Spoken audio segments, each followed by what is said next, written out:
Queridos, graça e paz, tudo bem? Espero que vocês estejam bem, espero que vocês estejam firmes com Deus. Irmãos, eu gostaria de compartilhar no dia de hoje uma passagem das Escrituras que eu tenho meditado nessa última semana.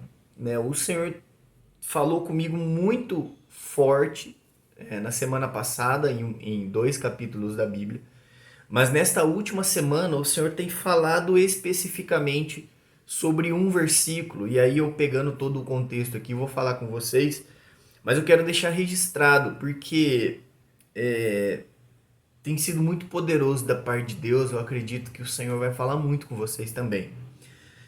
Em Hebreus capítulo 6, no versículo 13, diz assim, ó: Quando Deus fez a sua promessa a Abraão, por não haver ninguém superior por quem jurar, jurou por si mesmo. E aí, o versículo 16 diz assim, ó: Os homens juram por alguém superior a si mesmo, e o juramento confirma o que foi dito, pondo a fim a toda discussão. Então eu estava pensando, meditando sobre esse texto, né? E quando a gente é criança, quando a gente é pequenininho, né? O que a gente faz, né? Sabe aquela discussão que a gente tá ali com um amiguinho, com um primo, com prima? Não, não fui eu, não fiz, não fiz. Não, mas você jura? Juro pela minha mãe. O que o texto tá falando? Falando assim, olha, quando você jura por alguém, é sempre alguém superior.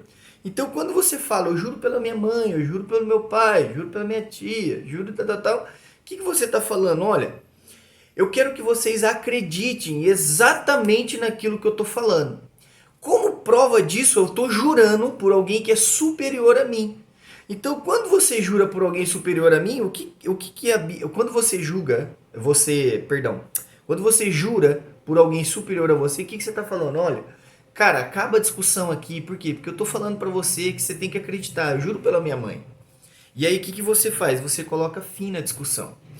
O que o escritor aqui aos Hebreus ele está falando? Foi assim, cara, Deus olhou, Deus olhou, né, o versículo 13, por não haver ninguém superior por quem jurar, jurou por si mesmo.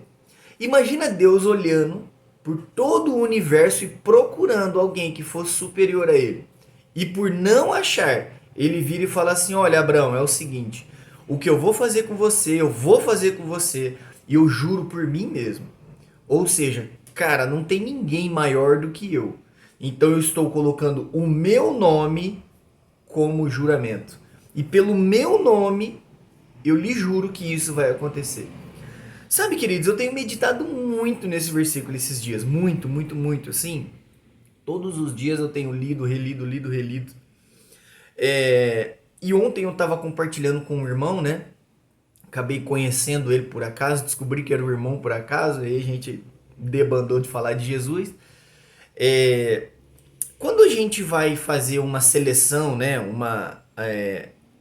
Trazer alguém para a empresa, e aí você tem uma empresa, por exemplo, e a sua empresa, sei lá, tem 1.000 funcionários, tá bom? Quando você vai trazer alguém para o chão de fábrica, ou para ser um operador, ou para ser alguém ali que não demande grandes experiências, o que você faz? Você vai pegar o currículo da pessoa, ver se ela tem experiência ou não, se a vaga precisa de experiência ou não, ver a predisposição da pessoa, ver o comprometimento da pessoa, ver o perfil psicológico da pessoa de relacionamento interpessoal. E ali provavelmente você vá e faça a contratação. Agora, quando você começa a elevar o nível dentro da empresa, agora eu preciso de um supervisor, ou agora eu preciso de um coordenador, não, eu preciso agora de um diretor.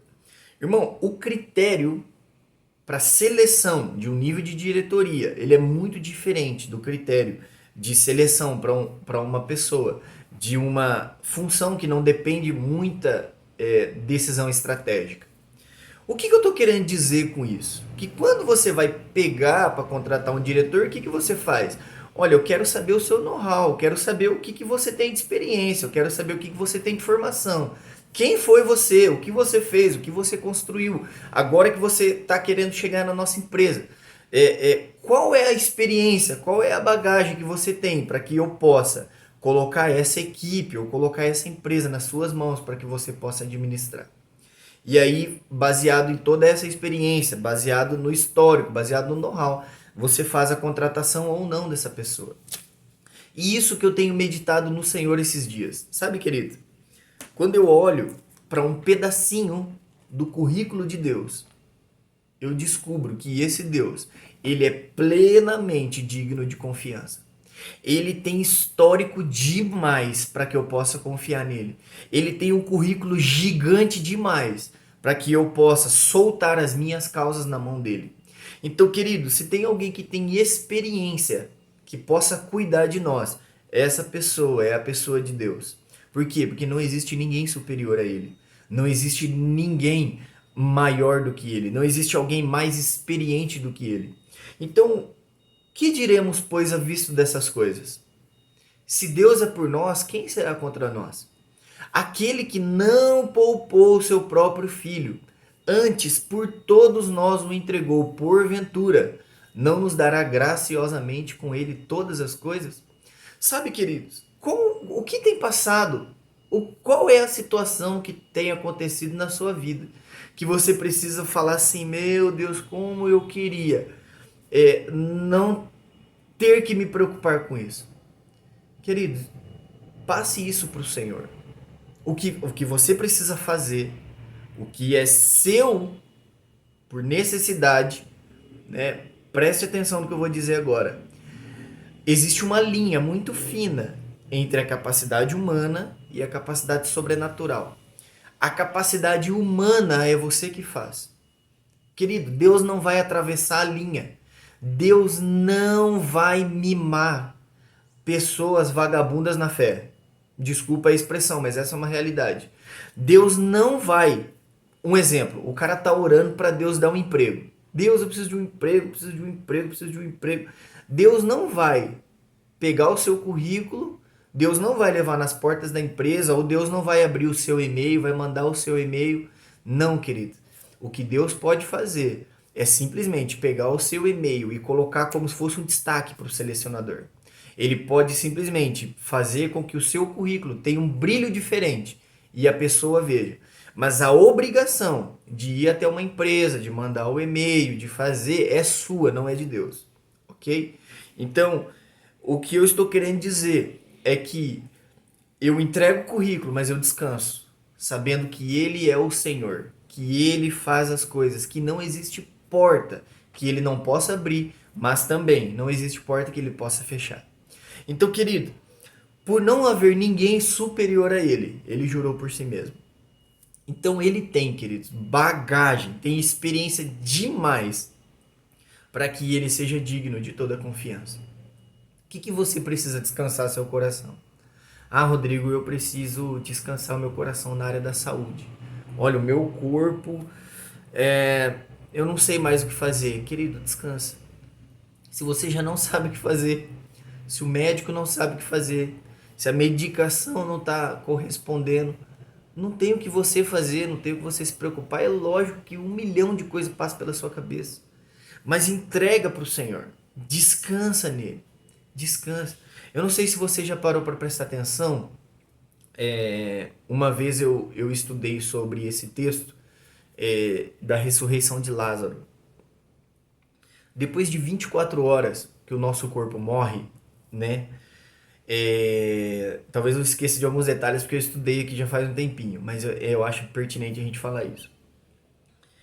Os órgãos moles do nosso corpo, eles começam a se desfazer.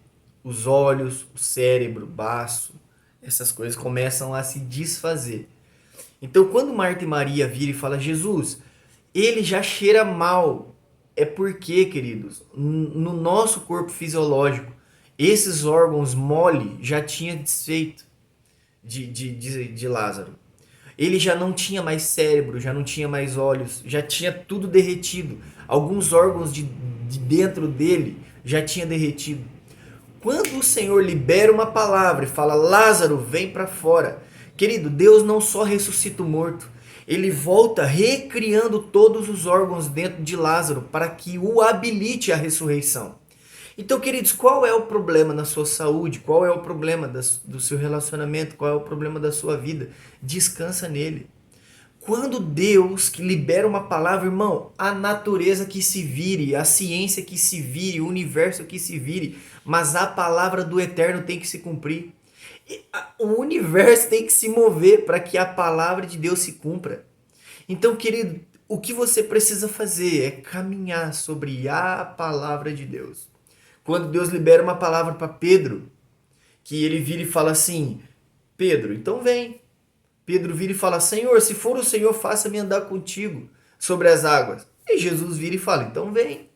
E aí Pedro começa a andar, irmão, acredite em mim, Pedro não estava ali andando sobre as águas, ele estava andando sobre a palavra. Porque Cristo liberou a palavra. Então quando ele começa a andar pela palavra, não tem tempestade, não tem turbulência, não tem desgraça que o atinja.